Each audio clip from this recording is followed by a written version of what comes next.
माँ की दुआ ने मौत को भी टाल दिया। सच्ची और रुला देने वाली कहानी। कहते हैं कि माँ की दुआ जमीन से आसमान तक जाती है और इसके अल्फाज रब के अर्श को हिला देते हैं। ये एक ऐसी सच्ची कहानी है जो सुनकर आपका दिल भी पिघल जाएगा।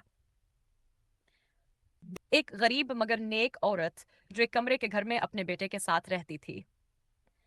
बेटा जवान था, मेहनती, लेकिन किस्मत कुछ साथ ना दे रही थी। हर रोज काम की तलाश में निकलता, मगर खाली हाथ वापस आता। माँ बस इतना कहती, बेटा मायूस ना हो, मेरी दुआएं तेरे साथ हैं, अल्लाह कोई ना कोई रास्ता जरूर निकालेगा। आजमाइश। एक दिन बेटा रास्ते में हादसे का शिकार हो गया। खून में लथपथ सड़क पर बेहोश पड़ा था। डॉक्टर्स ने कहा जिंदगी की उम्मीद बहुत कम है। माँ को जब खबर मिली, वो अस्पताल पहुंची। सबको एक तरफ करके बेटे के सरहाने बैठ गई, हाथ उठाए, आंखों से आंसू, जबान पर सिर्फ एक जुमला, या अल्लाह, अगर तूने मेरे बेटे को कुछ कहा तो फिर मुझे भी अपने पास। दुआ की कबूलियत। डॉक्टर्स हैरान थे।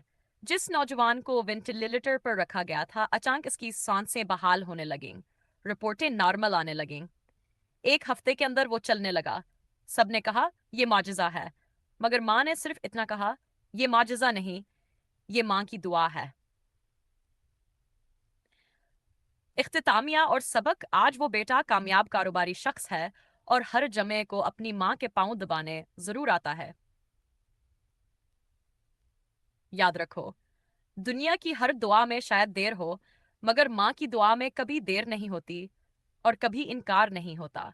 अल्लाह हमें अपनी माँ का एहतराम करने की तौफीक दे। आमीन।